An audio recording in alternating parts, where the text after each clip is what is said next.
welcome to my channel. Question, practical question, chapter 11th class का journal entries. Journal entries में अभी तक हम लगभग 50 एंट्री कर चुके हैं। कुछ और एंट्री जिससे हम अपने इस कंसेप्ट को और क्लियर करें, क्योंकि ये बेस है और अगर हमने बेस को अच्छे ढंग से समझ लिया तो आपको जब तक आप इस फील्ड में रहोगे जब तक आपको कोई दिक्कत नहीं होगी। तो समय ना वेस्ट करते हुए हम अपनी एंट्रीज को करते हैं। देखिए पहली एंट्री जो है वो सैलरी पेड है। आज जो भी टॉपिक है वो एक्सपेंस या इनकम, इनके जितने केसेस होते हैं उनके ऊपर बेस्ड है। तो अभी जो पहला आया वो एक्सपेंस है और एक्सपेंस के लिए नॉमिनल अकाउंट का रूल होता है जो हमें ये कहता है कि debit all losses and expenses. तो सैलरी को डेबिट करना है,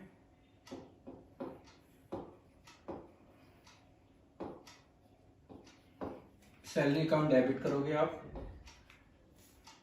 टू, क्योंकि पेड वर्ड है इसका मतलब आपने पे किया होगा। पे दो ही तरीके से किया जा सकता है, या तो आपने कैश दिया होगा या आपने बैंक से पे किया होगा। तो अभी मैंने एजम्पशन ली है कि कैश पेमेंट है। बीइंग में लिख दोगे आप बीइंग सैलरी पेड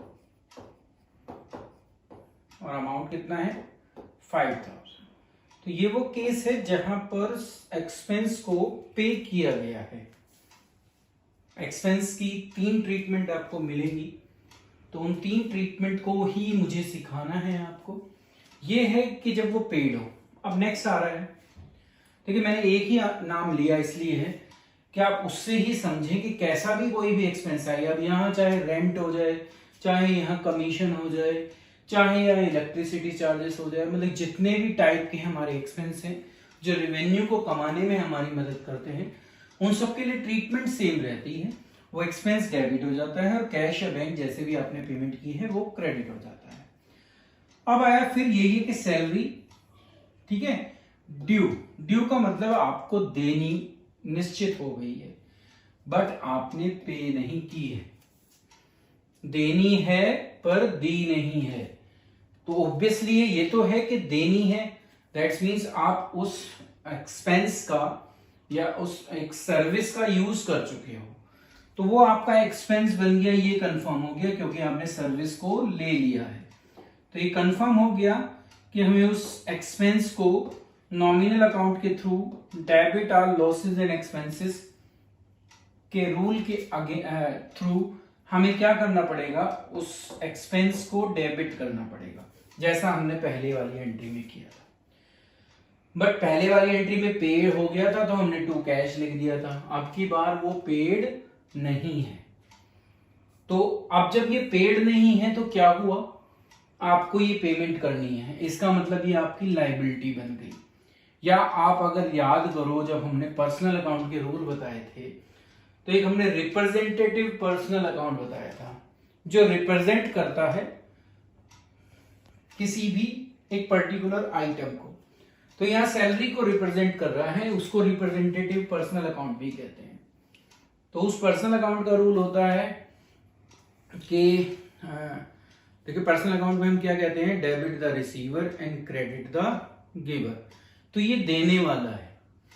सैलरी के लिए एम्प्लॉय ने अपनी सेवाएं दे दी, तो वो गिवर है, वो दे चुका है। तो अब ये रिप्रेजेंटेटिव पर्सनल अकाउंट के थ्रू भी आप रूल लगाओ, या आप इसको एक लायबिलिटी मानो और हर लायबिलिटी क्रेडिट होती है। तो किसी भी रूल के थ्रू आप काम करो, आपको क्रेडिट करना है। क्या लिखना पड़ेगा यहाँ पर, आउटस्टैंडिंग। ये पैसा आपको देना है, अभी तक आपने दिया नहीं है, तो उसके लिए क्या वर्ड यूज होता है, आउटस्टैंडिंग। क्या है आउटस्टैंडिंग, सैलरी। तो आप क्या कर दोगे यहाँ पर, आउटस्टैंडिंग सैलरी अकाउंट क्रेडिट कर दोगे। नरेशन क्या लिखोगे, being salary due but not paid. ठीक है, तो क्या समझ में आया यहां पर कि अगर पेमेंट हो जाए तो कैश कर देते हैं, अगर वो पैसा देना निश्चित हो गया पर दिया नहीं तो आउटस्टैंडिंग सैलरी लिख देते हैं। और थर्ड एंट्री जो इसका थर्ड केस है जिसमें एडवांस हो जाएगा, पैसा आपने दे दिया है, सेवाएं अभी तक नहीं ली, तो लिखा है देखिए पेड एडवांस सैलरी। सैलरी मैंने पहले ही दे दी, वर्ड पेड आ गया, तो ये कंफर्म हो गया कि आपने पेमेंट कर दी है।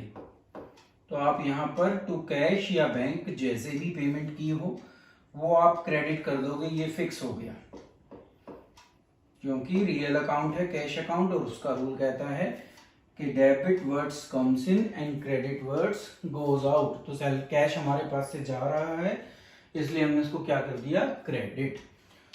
नॉर्मल सर्कमस्टांसेस में हम सैलरी एक एक्सपेंस होता है और हम उसको डेबिट कर देते हैं, पर यहां क्योंकि वो एक्सपेंस रेवेन्यू को जनरेट करने के लिए यूज कर लिया गया होता है तो वो एक्सपेंस बनता है। यहां आपने जो सैलरी दी है वो अभी तक आपने यूज नहीं की, मतलब कि उससे अभी आपने रेवेन्यू जनरेट नहीं किया। तो जब आपने रेवेन्यू जनरेट नहीं किया तो वो एक्सपेंस नहीं कहला सकता। तो फिर वो क्या होगा, आपको इसके अगेंस्ट सेवाएं लेनी है, सर्विसेज लेनी है। तो जब मुझे कुछ लेना होता है तो वो क्या होती है, मेरी एसेट। ये भी एक रिप्रेजेंटेटिव पर्सनल अकाउंट है जिसमें मैंने कहा था, ठीक है। तो यहां पर अब हम क्या डेबिट करेंगे, प्रीपेड सैलरी भी लिख सकते हैं, एडवांस सैलरी भी लिख सकते हैं, दोनों वर्ड ठीक हैं। अभी मैं यहां पर, क्योंकि एक्सपेंस के लिए नॉर्मली प्रीपेड यूज होता है क्योंकि आपने पहले पे कर दी है, तो इसलिए मैं प्रीपेड सैलरी अकाउंट को लिख रहा हूं। एसेट है आपकी जब तक सेवाएं आपको मिल ना जाए, ठीक है। और 6000 हमारा दोनों जगह आ जाएगा। नरेशन में क्या लिखोगे, बीइंग एडवांस सैलरी पेड। तो ये एंट्री हो गई। देखिए 3 केसेस होते हैं, ये ऐसे ही आपको 3 केसेस जो है हमारी इनकम में भी मिलेंगे। तो अभी ये 3 केसेस आप कैसे समझेंगे, ये वो है जो आपने सेवाएं ली और पैसा दे दिया। ये वो केस है जब आपने सेवाएं ले ली पर पैसा नहीं दिया, लायबिलिटी बन गई। ये वो केस है जब आपने सेवाएं नहीं ली, पैसा दे दिया, तो ये एडवांस कहलाता है। तो 3 टाइप के ही एक्सपेंसेस आपको आगे मिलेंगे, एक जो आपने पे कर चुका हो, एक जो आउटस्टैंडिंग हो, और एक जो प्रीपेड हो। अप्रूवल बेसिस आपने पढ़ा है, ये उसी के ऊपर बेस्ड है कि ट्रांजेक्शन को जब भी लीगली मान लीजिए जब वो हो गई हो, ठीक है, सेवाएं दी हो नहीं ली हो, कैश दिया हो नहीं दिया हो, उससे मैटर नहीं करता, तो उस बेस पर चलता है, इसलिए एंट्री हो रही है। एक और एक्सपेंस की एंट्री लेते हैं 4th, क्योंकि ये इंश्योरेंस प्रीमियम की एंट्री बहुत ज्यादा आती है, तो ये आपको समझना जरूरी है। कहा कि insurance premium paid included 400 as paid for next year. Next year के लिए आपने जो पैसा दिया है आपने, उसमें 400 रुपए ऐसे हैं जो नेक्स्ट ईयर से बिलोंग करते हैं, मतलब कि करंट ईयर से उसका कोई लेना देना नहीं है। तो वो पैसा आप रेवेन्यू को जनरेट करने के लिए तो यूज नहीं कर रहे, वो कब करोगे, अगले साल। पेमेंट जरूर अभी आप कर चुके हो, तो ये फिक्स हो गया कि आपने पैसा दे दिया होगा, ठीक है। तो जब पैसा दूंगा तो कैश अकाउंट मेरा क्या होना चाहिए, क्रेडिट होना चाहिए, क्योंकि पेमेंट मैंने की है। बट 400 ऐसा अमाउंट है जो नेक्स्ट ईयर से बिलोंग करता है, दैट्स मीन्स वो प्रीपेड है, पहले से दिया हुआ है। तो जैसे आपने प्रीपेड सैलरी लिखी थी, ऐसे ही यहां पर आप प्रीपेड इंश्योरेंस प्रीमियम लिख देंगे, क्योंकि इसकी सेवाएं आपको नेक्स्ट ईयर अभी लेनी है, तो ये आपकी एसेट हो गई। तो ये केस आपको बहुत ज्यादा मिलेगा, सैलरी पता नहीं एडवांस में मिलेगी नहीं मिलेगी, पर ये केस आपको बहुत मिलेगा प्रीपेड इंश्योरेंस का, तो इसलिए ये एंट्री आपको करानी जरूरी थी। बीइंग वही लिखोगे, बीइंग इंश्योरेंस प्रीपेड या insurance premium paid for next year, insurance premium paid for next year. अब इसमें एक वेरिएशन आ जाता है इस एंट्री को, अगर मैं दूसरे तरीके से रिप्रेजेंट करूं तो इसमें लिखा होता है इंश्योरेंस प्रीमियम पेड ₹6000, ठीक है, अमाउंट दे देते हैं वो 6000, फिर कहते हैं कि included 400 for the next year. तो अब कैश आपके पास से कितना गया वो उन्होंने आपको बता दिया 6000, तो यहां 6000 आ जाता है। प्रीपेड इंश्योरेंस में 400 रुपए रह जाते हैं, और जो ये 5600 बचते हैं इसमें से इसको माइनस कर वो क्या करते हो आप, अगर ट्रांजेक्शन को हम चेंज करें तो फिर ये 5600 आपका करंट ईयर का एक्सपेंस है, क्योंकि ये पैसा आपने इस ईयर यूज किया है। तो आप उसके लिए क्या करोगे, वो एक्सपेंस है तो एक्सपेंस अपने नाम से डेबिट होता है, तो आप यहां पर क्या लिख देंगे, इंश्योरेंस प्रीमियम अकाउंट, क्योंकि ये एक्सपेंस आपने रिवेन्यू को जनरेट करने के लिए यूज कर लिया है। तो ऐसी एंट्री भी आ जाती है जिसमें टोटल अमाउंट दिया होता है, जो नेक्स्ट ईयर का प्रीपेड है वो दिया होता है। कई बार और भी आ जाती है, कई बार लिखा आ जाता है कि insurance premium paid 6000 up to date दे देते हैं। ईयर क्लोज हो रहा होता है 31 मार्च को और कह देते हैं कि 30 सितंबर तक आपने इंश्योरेंस प्रीमियम पे कर दिया। तो देखें 31 मार्च से 30 सितंबर जाओगे 6 महीने बैठेगा, तो आपने 6 महीने का एडवांस दिया हुआ है। एनुअल प्रीमियम दिया जाता है 6000 पूरे साल का प्रीमियम है और उसमें से 6 महीने एडवांस है। तो उस केस में आपको 6 में से 3 को प्रीपेड में लिखना पड़ेगा और 3 को इंश्योरेंस में लिखना पड़ेगा। तो केसेस बहुत सारे बनते हैं, पर ट्रीटमेंट यही है जो आपको अभी सिखाई है, इसके अलावा कोई ट्रीटमेंट नहीं होती। अगर वो पेड है तो ये एंट्री, आउटस्टैंडिंग है ये एंट्री, प्रीपेड है ये एंट्री। तो एक्सपेंस से रिलेटेड यही ट्रीटमेंट है। अगर आपने इसको फोकस करके और इसको यहां सीख लिया तो मुझे नहीं लगता आप कभी भी गलत करोगे कोई भी एक्सपेंस। अब हम फिफ्थ एंट्री की तरफ चलते हैं, जो हमारी जो दूसरा पोर्शन मैंने लिखा था इनकम से रिलेटेड है। तो इनकम में भी 3 केसेस मिलेंगे आपको। पहला लिखा है कमीशन रिसीव्ड। रिसीव का मतलब पैसा आपके पास आया, तो आप क्या करोगे, अपनी बुक में कैश अकाउंट को डेबिट कर दोगे। टू क्या मिला, इनकम है, कि जो भी उस इनकम का नाम है वो यहां आ जाएगा, क्योंकि रूल नॉमिनल का यही कहता है debit all losses and expenses, credit all income and gain. तो आप क्या करोगे, कमीशन रिसीव्ड अकाउंट को क्रेडिट कर दोगे एज इनकम, नरेशन में लिख दोगे being commission received.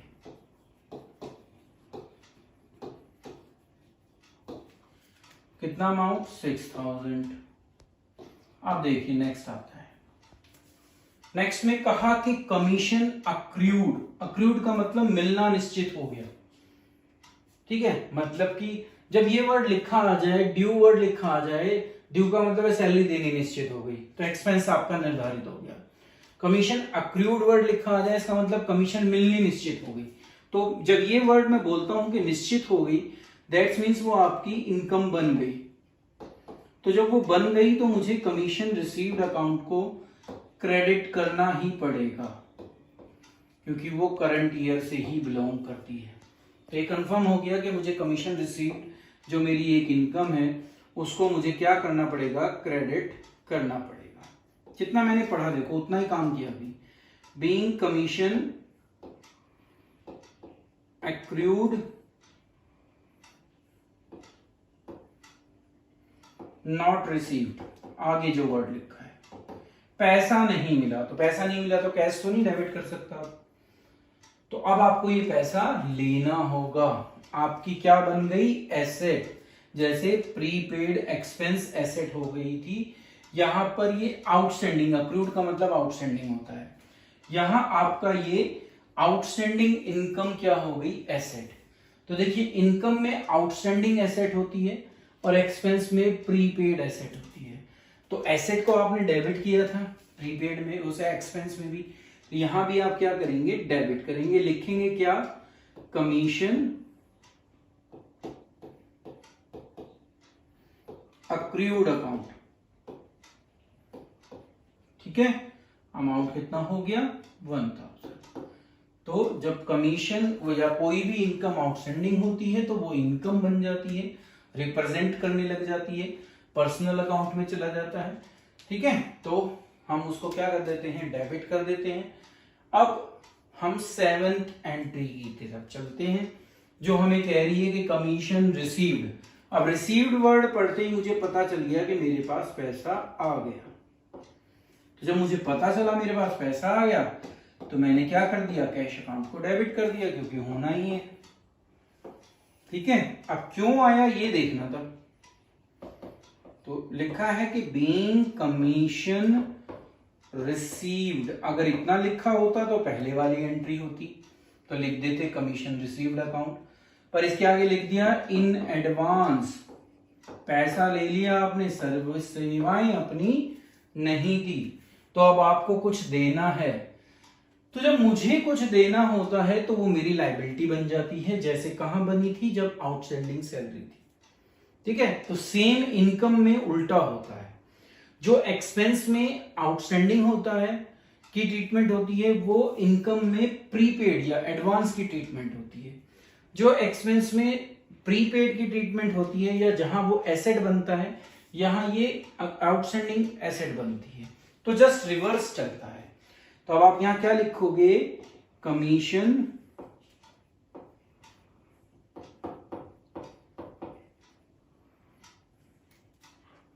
Advance commission लिखना चाहिए था, क्योंकि वर्ड उसी तरीके से सही रहेगा, तो मैं इसको चेंज कर देता हूं। अभी प्रीपेड कमीशन नहीं लिखते, तो इसलिए मैं यहां क्या लिखूंगा, एडवांस कमीशन अकाउंट।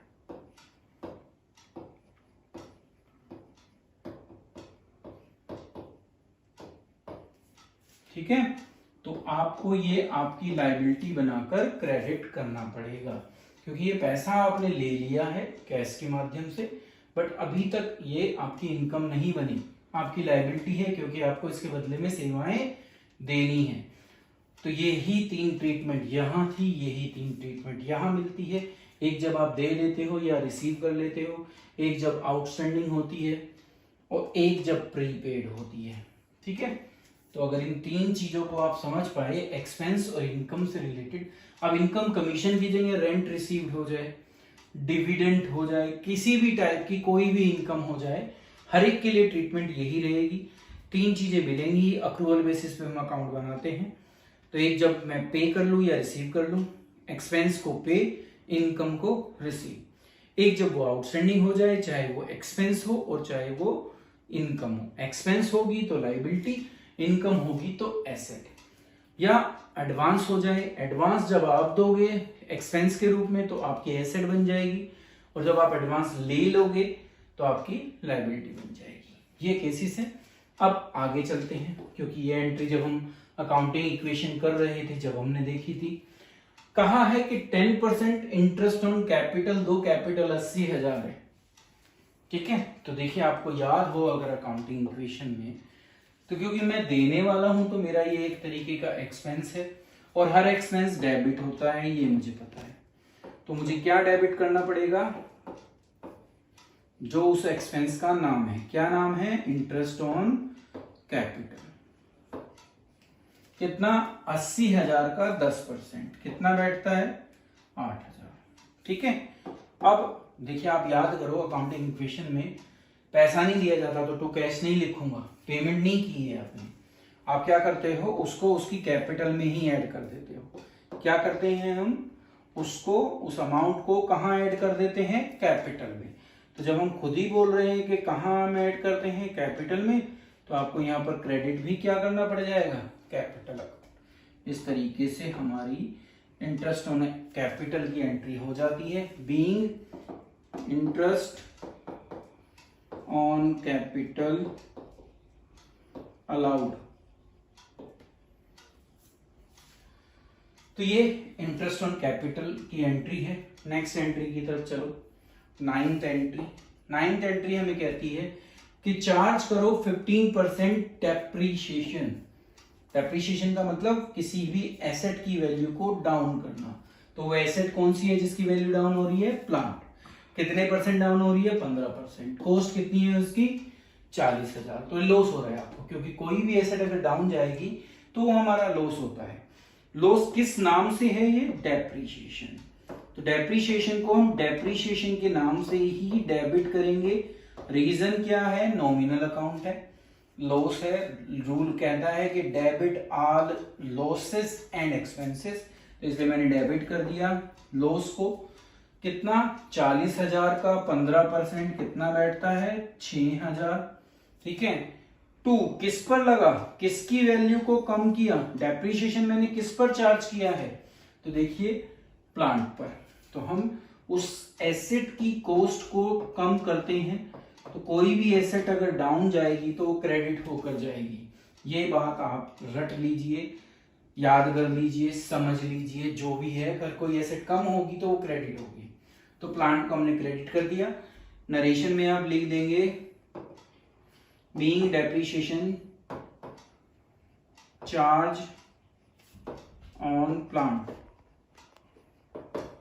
अब ना नेक्स्ट और लास्ट एंट्री, कहा कि charge interest on drawing ₹1500। Drawing आपको पता है क्या होती है? वो पैसा जो ओनर ने बिजनेस से निकाल लिया, ऐसा अमाउंट जो बिजनेस में से ओनर ने निकाल लिया, तो उस पर हम इंटरेस्ट चार्ज करते हैं। नेक्स्ट ईयर आप पढ़ोगे, दो प्रकार की ड्राइंग मिलेंगी आपको। एक होती है ड्राइंग अगेंस्ट प्रॉफिट और एक होती है ड्राइंग अगेंस्ट कैपिटल। तो जो ड्राइंग अगेंस्ट कैपिटल होती है वो तो कभी भी वापस नहीं ली जाती, वो परमानेंट विड्रॉल मांग लिया जाता है, उस पर कोई इंटरेस्ट चार्ज नहीं किया जाता। बट अगर मैं प्रॉफिट में से ड्राइंग करता हूं तो उस पर इंटरेस्ट चार्ज किया जाता है। तो ये इंटरेस्ट कौन देता है? ओनर देता है। तो ये इंटरेस्ट तो बिजनेस को मिल रहा है, क्योंकि मैं अकाउंट किसके बना रहा हूं? मैं तो बिजनेस के अकाउंट बना रहा हूं। तो बिजनेस को अगर इंटरेस्ट मिलेगा तो वो उसकी क्या हो जाएगी? इनकम। तो हम यहां पर क्या कर देंगे? इंटरेस्ट ऑन ड्राइंग अकाउंट को इनकम जैसे हमने यहां की थी क्रेडिट कर देंगे। डेबिट, क्या पैसा मिलेगा आपको? नहीं। ओनर कहेगा भाई कैपिटल लगा रखी है, उसी में से काट लो। अकाउंटिंग इक्वेशन में भी यही सीखा था। तो हम कहां से इसको चार्ज कर लेंगे? कैपिटल में से। तो आप यहां क्या कर देंगे? कैपिटल अकाउंट कर देंगे। Being interest on drawing charge, कितना अमाउंट? 1500।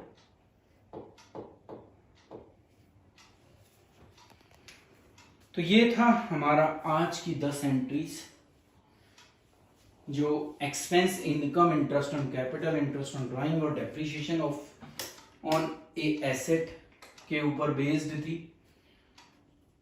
मुझे पूरी उम्मीद है कि आप इनको इस एंट्री से बहुत कुछ सीख गए होंगे। मेन चीजें हैं एक्सपेंस और इनकम, अगर वो आपको समझ में आ गई तो आप लगभग सारी ट्रीटमेंट, क्योंकि बहुत ज्यादा एंट्री इनके ऊपर बेस्ड होती है, तो अगर वो कंसेप्ट हमने सीख लिया तो हम इजीली अपनी एंट्री आगे कर देंगे। चलिए, अब आज के लिए इस वीडियो में इतना ही। Thank you.